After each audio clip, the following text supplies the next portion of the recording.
까지의 말씀입니다.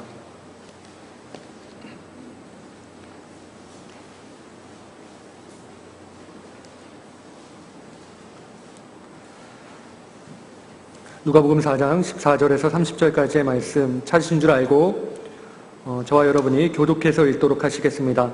제가 먼저 읽겠습니다. 예수께서 성령의 능력으로 갈릴리에 돌아가시니 그 소문이 사방에 퍼졌고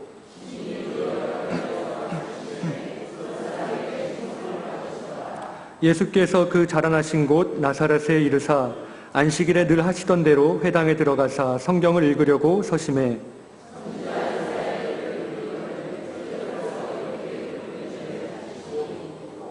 주의 성령이 내게 임하셨으니 이는 가난한 자에게 복음을 전하게 하시려고 내게 기름을 부으시고 나를 보내사 포로된 자에게 자유를 눈먼 자에게 다시 보게 함을 전파하며 눌린 자를 자유롭게 하고 책을 덮어 그 맡은 자에게 주시고 앉으시니 회당에 있는 자들이 다 주목하여 보더라.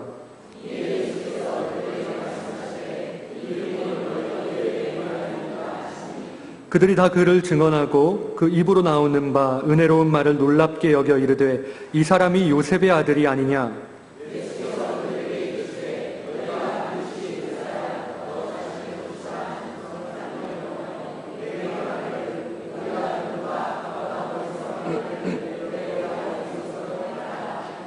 또 이르시되 내가 진실로 너희에게 이르노니 선지자가 고향에서는 환영을 받는 자가 없느니라.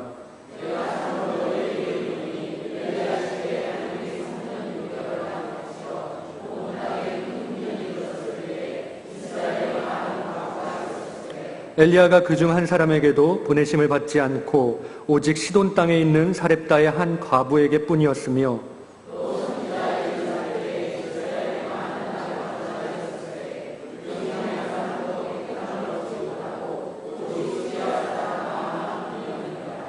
회당에 있는 자들이 이것을 듣고 다 크게 화가 나서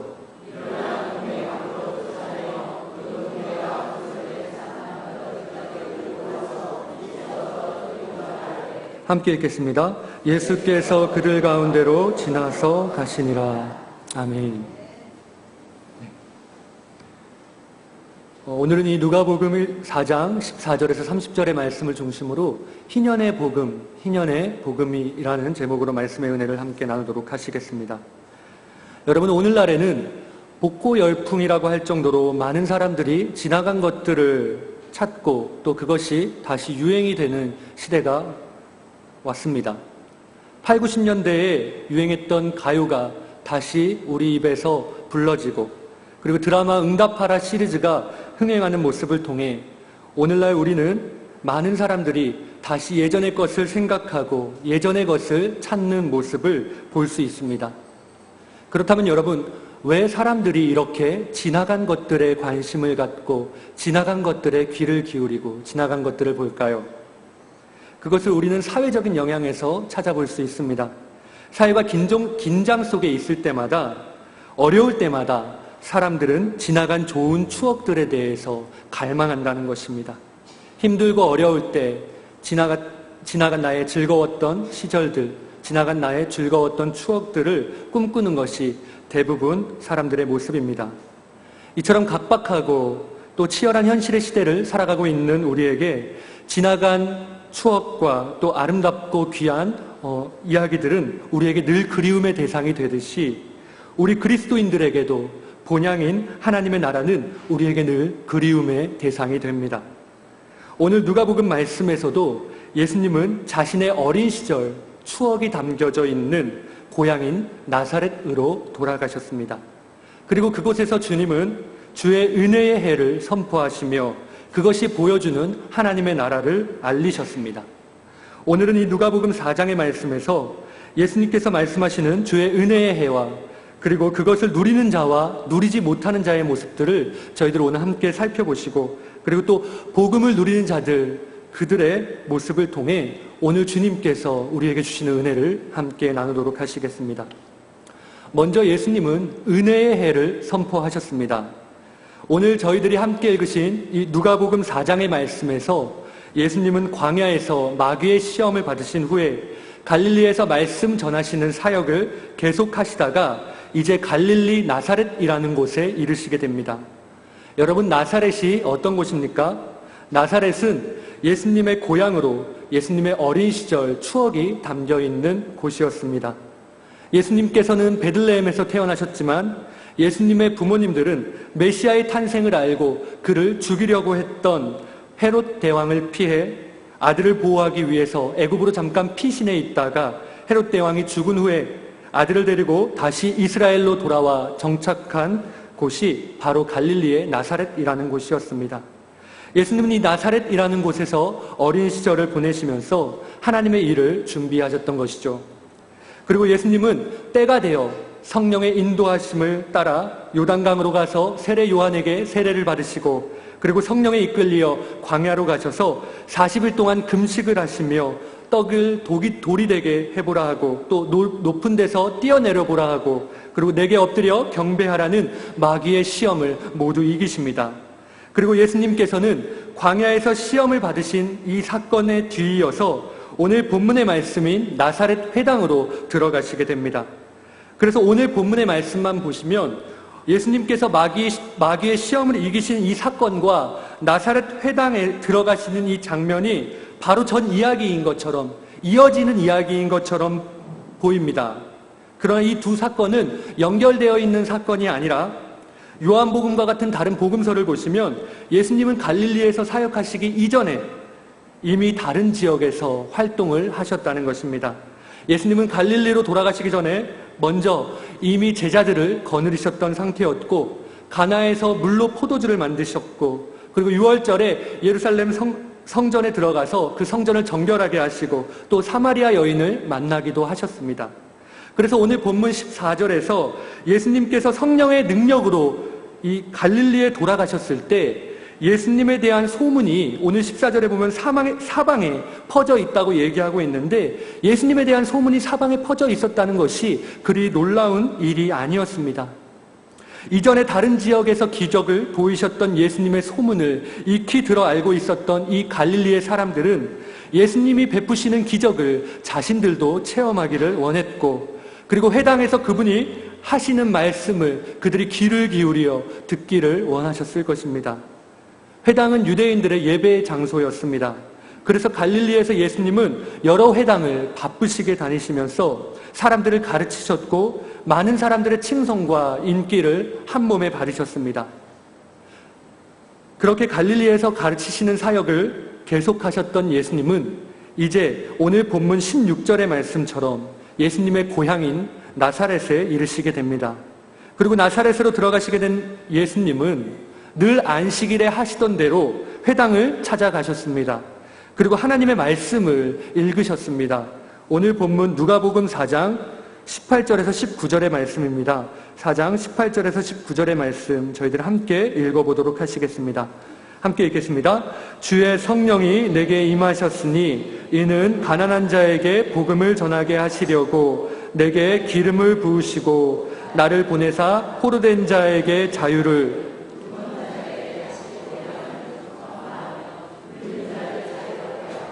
주의 은혜의 해를 전파하게 하려 하심이라 하였더라. 예수님께서 읽으신 이 말씀은 이사야서 61장의 말씀으로 당시 자리에 있었던 사람들에게 큰 희망을 주는 말씀이었을 것입니다. 그리고 이들은 예수님의 말씀을 들은 즉시 빨리 그날이 자신들에게 오기를 바랐을 것입니다. 그리고 어서 빨리 그들의 올가매고 있는 여러 가지 어려움들에서 지긋지긋한 그들의 삶에서 벗어나기를 원하는 마음이었을 것입니다. 그런데 이 말씀을 하신 예수님께서 곧이어 이렇게 말씀하시는 것이 아니시겠습니까? 오늘 본문 21절의 말씀입니다. 이 글이 오늘 너희 귀에 응하였느니라. 이 글이 너희 귀에 응하였느니라. 예수님은 사람들에게 그날이 오면, 너희들에게 그날이 오면 눈먼 자가 다시 보고 눌린 자가 자유롭게 된다고 얘기하지 않으셨습니다. 바로 오늘 너희 귀에 이 말씀이 응하였느니라 라고 하셨습니다. 이것은 바로 지금 이 순간부터 예수님께서 메시아로서의 자신의 사역을 해 나가시겠다는, 자신의 임무를 수행하시겠다는 말씀이신 것입니다. 이제부터 포로된 자에게 자유를 주시고 눈먼 자가 다시 보게 되며 눌린 자를 자유롭게 하는 이 놀라운 역사를 예수님께서 이루어 가시겠다 말씀하신 것입니다. 오늘 이 말씀은 다음과 같은 의미를 가지고 있습니다. 오늘 본문 18절에서 예수님은 주의 성령이 내게 임하셨으니 이는 가난한 자에게 복음을 전하게 하시기 위해서 자신에게 기름을 부으시고 자신을 이 땅에 보내셨다고 말씀하고 있습니다. 여기서 가난한 자란 실제적으로 가난한 자들을 의미하는 것이기도 하지만 마음이 순수하여서 하나님의 은혜와 자비를 얻기 위해 마음을 열어놓은 사람을 말하는 것입니다. 예수님께서 마태복음 5장에서 심령이 가난한 자는 복이 있나니 천국이 저희 것임이라 라고 말씀하신 것처럼 하나님 외에, 제가 주님 외에는 아무것도 의지할 것이 없습니다 라고 고백할 수 있는 그런 마음이 가난한 사람들을 말하는 것입니다. 또 예수님은 포로된 자에게 자유를 주신다고 말씀하셨는데, 여기서 포로된 자들이란 먼저 유대 백성들이 바벨론의 포로 생활에서 귀환할 것을 가리키는 것이었지만 궁극적으로는 예수님께서 온 인류를 죄와 사망의 그늘에서 해방시키겠다는 말씀입니다. 그리고 눈먼 자에게 다시 보게 하심을 얻게 하신다는 말씀은 육체적으로나 영적으로나 눈먼 자에게 눈을 뜨게 하신다는 말씀으로 하나님에 대한 믿음이 없는 우리의 눈을 뜨게 해서 하나님을 믿는 믿음의 눈이 열리게 하신다는 것입니다. 그리고 마지막으로 눌린 자를 자유롭게 하신다는 말씀은 죄의 노예가 되어서 세상의 근심과 걱정에 얽매이며 고통받는 자들에게 예수님께서 영혼의 평안과 자유를 주실 것이라는 것입니다. 그러니까 여러분 한번 생각해 보십시오. 지금 예수님께서 말씀하신 이것이 무엇입니까? 예수님이 우리에게 말씀하신 이 말씀은 우리에게 복음을 이야기하고 있는 것입니다. 죄인 되어서 하나님을 찾을 수 있는 아무런 능력이 없고 마음도 없는 가난한 우리에게 예수님께서 친히 찾아와 주셔서 하나님에 대한 믿음이 없는 우리에게 믿음을 주시고 죄에 속박되어서 죄의 노예가 되어서 세상의 근심과 걱정에 얽매여서 살아가고 있는 우리에게 죄의 사슬을 풀어주시고 우리에게 이제 참된 평안과 안식을 주시겠다는 말씀이신 것입니다. 또한 19절에서 예수님은 주의 은혜의 해를 전파하게 하심이라 라고 말씀하고 있습니다. 여기서 주의 은혜의 해라는 말씀은 구약 레위기 25장에서 말씀하고 있는 희년을 말하고 있는 것입니다. 이 희년은 매 50년마다 빚진 자들의 빚이 탕감되고 노예들이 해방되고 땅이 쉬고 모든 백성들이 자신들의 고향으로 돌아가게 되는 하나님이 정하신 해방의 해를 말하는 것입니다. 이 해가 되면 이스라엘 백성들 중에서 빚을 갚지 못해서 종으로 팔려갔었던 사람들은 이제 모두 해방이 되게 되고 그들은 자유의 몸이 되어서 집으로 돌아올 수 있었습니다. 이 희년이 되면 대제사장이 나팔을 불게 되는데요. 이 나팔을 대제사장이 불게 되었을 때 그 나팔 소리가 울려 퍼짐과 동시에 모든 종들은 그 즉시 해방되어서 자신들의 집으로 돌아갈 수 있었습니다.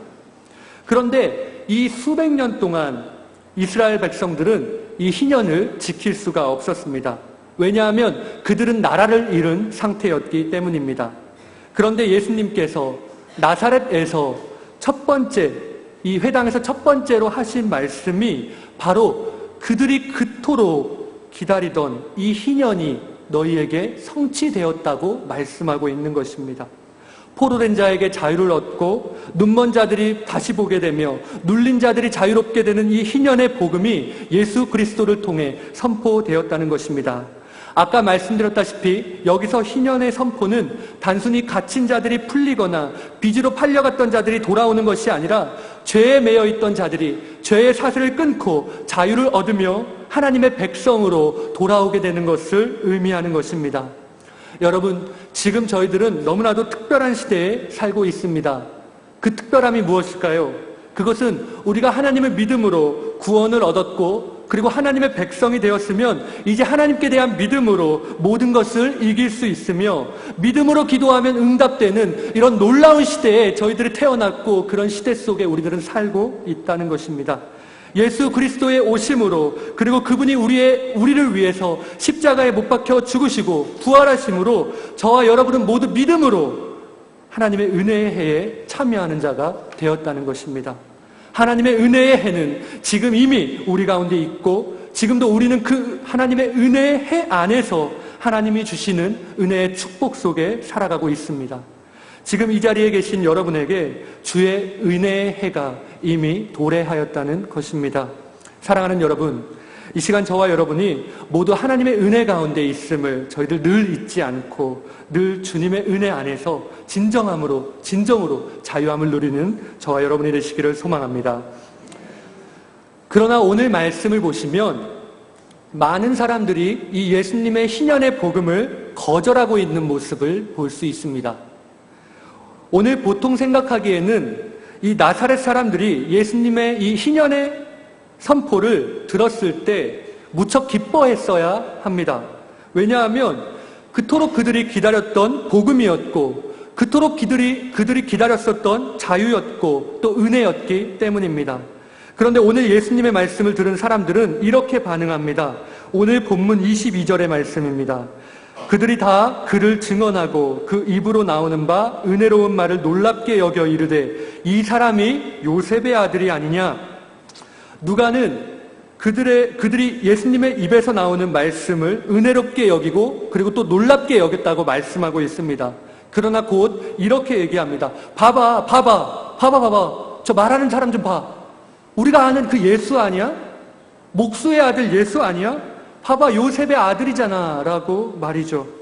자리에 있던 사람들은 예수님의 어린 시절을 보았던 사람들이었고 그의 아버지인 요셉을 알았던 사람이었습니다.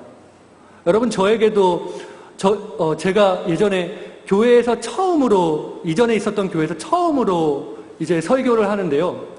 그때 저희 어머니와 저희 동생이 늦게 들어왔습니다. 그래서 제가 한참 이렇게 설교를 하고 있는데 갑자기 중간에 딱 들어오더니 저를 딱 보고는 뒤로 돌아서 가려고 그러는 게 아니겠습니까?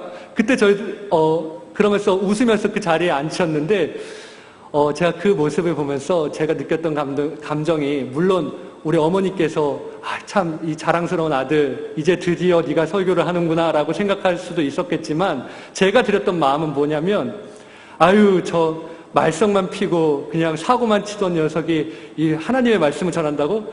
웃기지도 않아. 이런 생각을 아마 우리 어머니가 하지 않았을까. 그래서 제가 그날 설교를 하면서 내내 얼굴이 빨개져서 설교를 했었던 기억이 있습니다.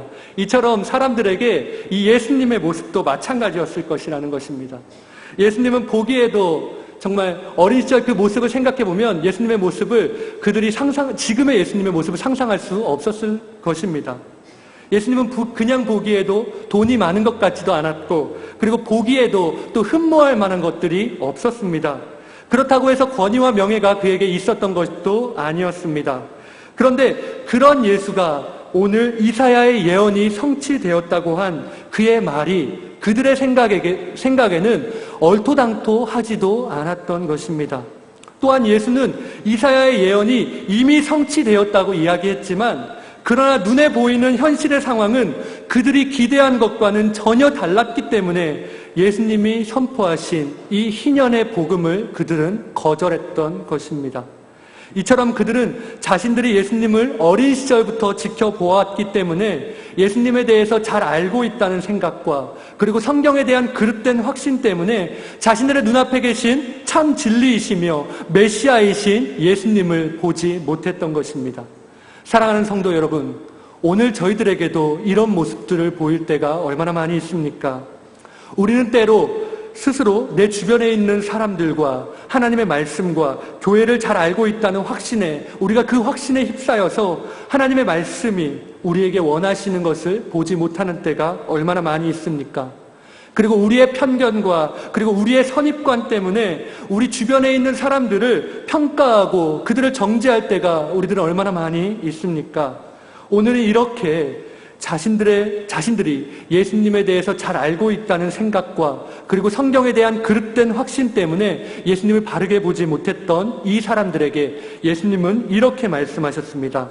오늘 본문 누가복음 4장 23절에서 24절의 말씀 저희들 함께 읽어보시도록 하겠습니다.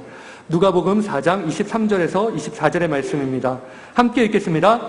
예수께서 그들에게 이르시되 너희가 반드시 의사야 너 자신을 고치라 하는 속담을 인용하여 내게 말하기를 우리가 들은 바 가버나움에서 행한 일을 내 고향 여기에서도 행하라 하리라. 또 이르시되 내가 진실로 너희에게 이르노니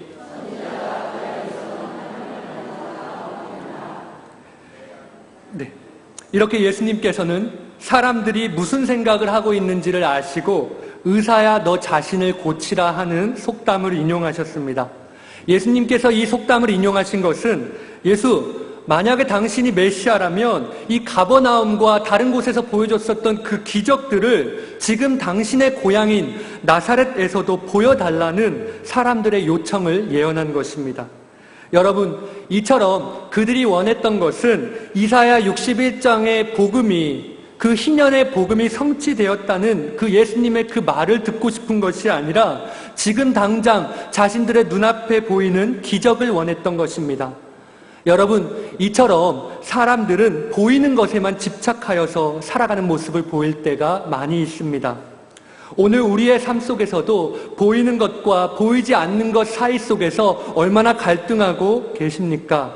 우리는 얼마나 그것에 부딪히며 살아가고 있습니까?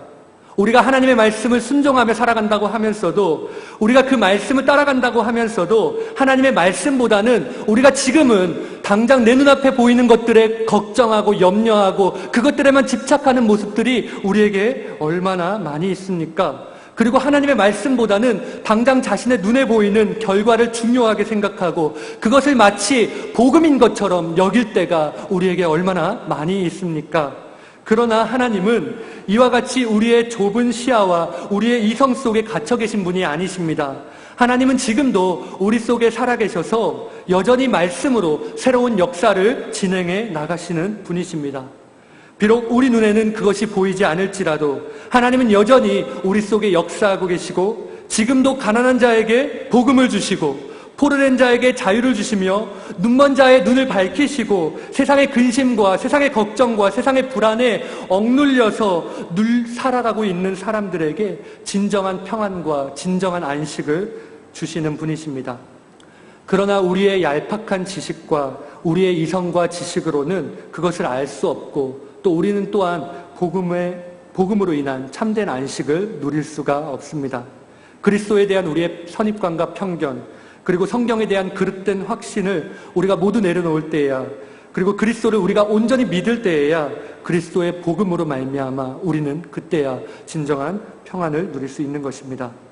오늘 이 시간 그동안에 우리가 복음에 대해서 그릇된 편견과 선입관이 우리 안에 있었다면 그러한 모든 것들을 이 시간 내려놓고 이 시간 그리스도를 바로 알기에 우리가 힘쓰고 또 온전히 예수 그리스도를 믿음으로 주님의 은혜의 해에 참여하시는 저와 여러분이 되시기를 소망합니다. 그럼 희년에 이 복음에 참여할 사람들은 어떤 사람들이었는지 함께 살펴보도록 하시겠습니다.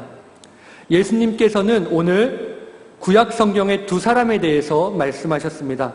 먼저는 엘리야 때의 시돈 땅 사렙다의 한 과부에 대한 이야기였습니다.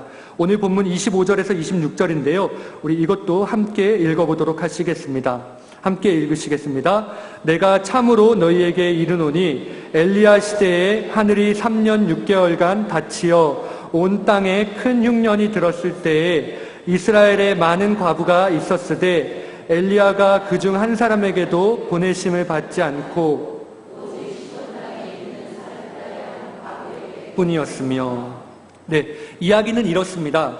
엘리야 때 3년 6개월 동안 이스라엘 땅에 비가 내리지 않았을 때에 온 땅에 흉년이 들어서 많은 사람들이 어려움을 겪었었던 일이 있었습니다. 그래서 온 땅에 흉년이 들어서 많은 사람들은 힘들어했고 그리고 또 자신들이 먹을 것이 없어 굶주려했습니다. 더욱이 당시 과부들의 처지는 더했을 것입니다.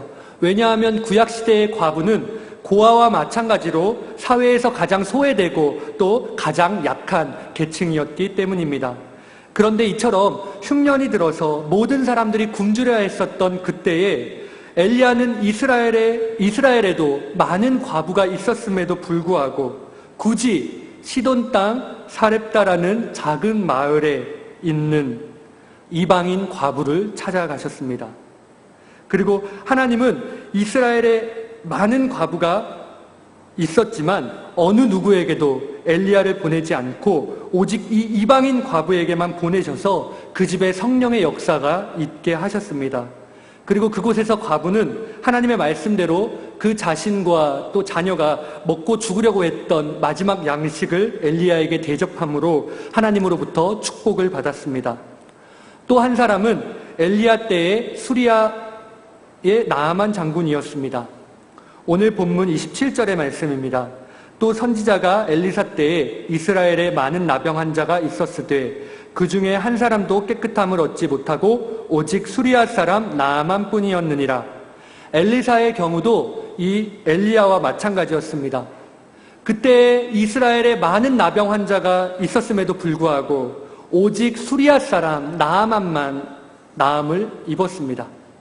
그는 군대 장관으로서 7번을 몸을 씻으라는 그 어처구니 없는 명령을 들었을 때 화를 내면서 그 말씀을 따르려고 하지 않았지만 그의 종이 주인님 나병만 낫는다면 선지자가 더 큰 일을 하라고 해도 하시지 않았겠습니까?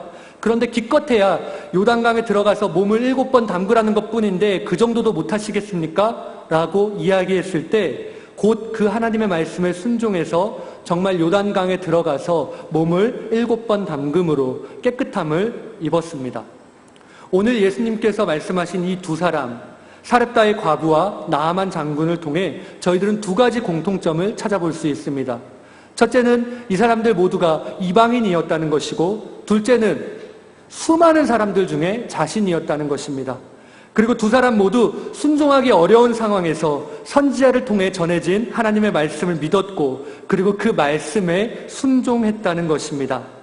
오늘 이 두 가지의 공통점을 통해 저희들은 다음과 같은 사실을 깨달을 수 있습니다. 먼저 하나님의 복음은 유대인이나 이방인을 가르지 않는다는 것입니다. 하나님의 복음은 유대인이나 이방인이나 상관없이, 그리고 부자나 가난한 자나 연약한 자나 강한 자나 젊은 자나 나이 든 자나 능력이 있는 자나 능력이 없는 자나 상관할 것 없이 모두에게 동일하게 주어주시는 하나님의 은혜라는 것입니다. 이 세상에 있는 어떤 사람이라도 관계가 없습니다. 오직 주 예수 그리스도를 믿으면 구원을 얻는 것입니다. 마가복음 16장 16절을 보시면 믿고 세례를 받는 사람은 구원을 얻을 것이요 믿지 않는 사람은 정죄를 당하리라 라고 말씀하고 있습니다. 또한 요한복음 3장 36절에서는 아들을 믿는 자는 영생이 있고 라고 말씀하고 있고, 요한복음 6장 47절에는 진실로 진실로 너희에게 이르노니 믿는 자는 영생을 가졌나니 라고 말씀하고 있습니다. 그리고 사도행전 16장 31절에는 주 예수를 믿으라 그리하면 내가 구원을 받으리라 라고 말씀하고 있습니다. 방금 제가 읽어드린 이 말씀들 속에서 구원을 받을 만한 대상을 이야기하고 있는 구절은 아무 데서도 찾아볼 수 없습니다. 어떤 수고나 어떤 노력을 언급하고 있는 부분도 없습니다. 구원을 얻는데 오직 한 가지만을 요구하고 있는 것입니다. 그것이 무엇입니까? 그것은 바로 믿음이었습니다. 사렙다 과부와 그리고 나아만 장군은 하나님의 말씀을 믿었습니다. 오늘 저희들이 읽은 누가복음의 말씀에서 예수님을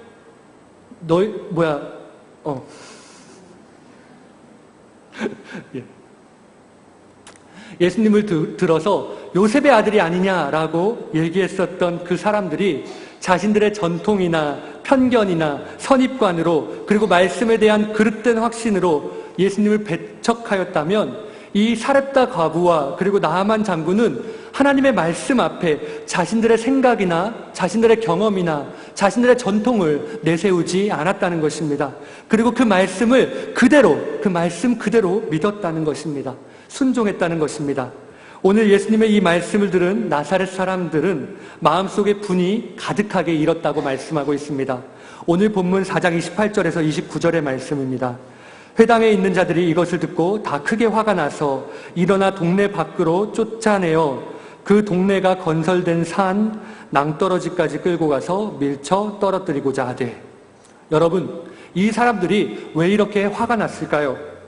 그것은 이 말씀을 들으면서도 이들은 여전히 순종하지 않았고 유대인으로서 자신들의 고집과 자신들의 아집과 자신들의 자만심에 빠져 있었다는 것입니다. 이들에게 하나님은 자신들만의 하나님이었기 때문에 희년의 복음이 이방인에게까지 미친다는 예수님의 말씀을 도저히 받아들일 수가 없었던 것입니다. 결국 하나님을 자기들의 것이라고 생각하고 자기들의 이익만을 지키려고 했던 그들의 탐욕과 그들의 광기는 예수님을 산 낭떠러지까지 끌고 가서 밀쳐 떨어뜨리기까지 하는 자리에까지 가게 된 것입니다. 그렇게 예수님은 자신을 밀쳐버리려고 하는 자들 가운데로 지나가셔서 자신의 길을 가셨습니다. 그리고 그 뒤로 예수님이 나사렛으로 다시 돌아오신 적이 있는지에 대해서는 전혀 기록이 남아있지 않습니다. 그들이 주님을 버리고 주님을 거부한 것처럼 주님 역시 그들을 거부한 것입니다. 이제 말씀을 마치겠습니다. 오늘 예수님은 당신의 고향이신 갈릴리 나사렛으로 돌아오셔서 희년의 복음을 선포하셨습니다. 포로된 자가 자유하게 되고 눈먼 자가 다시 보게 되고 눌린 자가 자유롭게 되는 이 주님의 은혜의 해를 예수님은 선포하셨고, 그리고 이 글이 오늘 너희 귀에 너희에게 응하였느니라 라고 말씀하시며 예수님 당신이 바로 메시아이심을 선포하셨습니다. 그러나 이 말씀을 들은 고향 사람들은 예수님의 가르침과 능력에 놀랐으면서도 자신들이 가지고 있었던 편견과 선입관, 그리고 성경에 대한 그릇된 확신에 휩싸여서 그리스도이신 예수님을 배척하였습니다. 이처럼 다 알고 있다는 생각과 그리고 다 알고 있다는 확신은 그리스도를 바르게 보지 못하게 하는 장애물이 됩니다. 우리가 다 안다는 생각과 확신을 버릴 때, 그리고 겸손히 주님 앞에 엎드려 그분의 말씀에 우리의 귀를 기울일 때, 우리는 그때야 주님이 원하시는 뜻을 정확히 알 수 있고, 그리고 그분의 말씀과 그분의 계획대로 살아갈 수 있습니다. 또한 오늘 예수님은 사렙다의 한 과부와 나아만 장군을 말씀하셨습니다. 저희는 이 모습을 통해 다음과 같은 사실들을 깨달을 수 있었습니다. 먼저 하나님의 복음은 유대인이나 이방인이나 또 가난한 자나 부자나 연약한 자나 강한 자나 할 것 없이 모두에게 동일하게 주어지는 하나님의 은혜라는 사실이고, 그리고 누가 그 희년의 복음에 참여할 수 있는 자인가? 그것은 바로 예수 그리스도를 믿는 자임을 다시 한번 깨달을 수 있었습니다. 사랑하는 여러분, 오늘 저와 사랑하는 모든 성도 여러분들이 예수님께서 우리에게 값없이 주신 이 희년의 복음의 은혜에 대해서 다시 한번 감사하며, 그리고 우리의 선입관과 편견으로 하나님의 말씀을 보았던 적이 있었다면, 또 그런 편견으로 사람을 보았던 것이 있었다면 그러한 모든 것들 하나님 앞에 내려놓고 오직 믿음으로 하나님의 말씀을 믿고, 그리고 그 말씀대로 순수하게 살아내는 저와 여러분이 되시기를 간절히 소망합니다. 기도하시겠습니다. 사랑의 하나님 아버지, 오늘 포로된 자에게 자유를 주시고 눈먼 자를 보게 하시며 억눌린 자에게 자유를 주시는 주님의 그 크신 사랑과 은혜를 감사를 드립니다. 그러나 저희는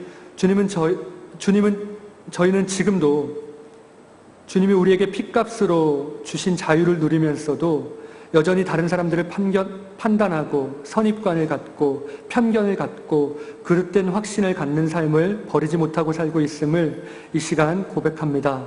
아직도 주님의 말씀대로 주님의 뜻대로 살지 못하는 저희들을 불쌍히 여겨주시고, 오늘 이 말씀에서 주님께서 희년의 복음을 우리에게 선포하셨던 것처럼 우리가 그리스도의 복음으로 자유함을 입을 수 있도록 주님 도와주시옵소서. 하나님의 말씀을 믿고 그리고 그 말씀대로 살아갈 수 있는 저희들 될 수 있도록 도와주시옵소서. 감사드리며 예수님의 거룩하신 이름으로 간절히 기도드립니다. 아멘. 네.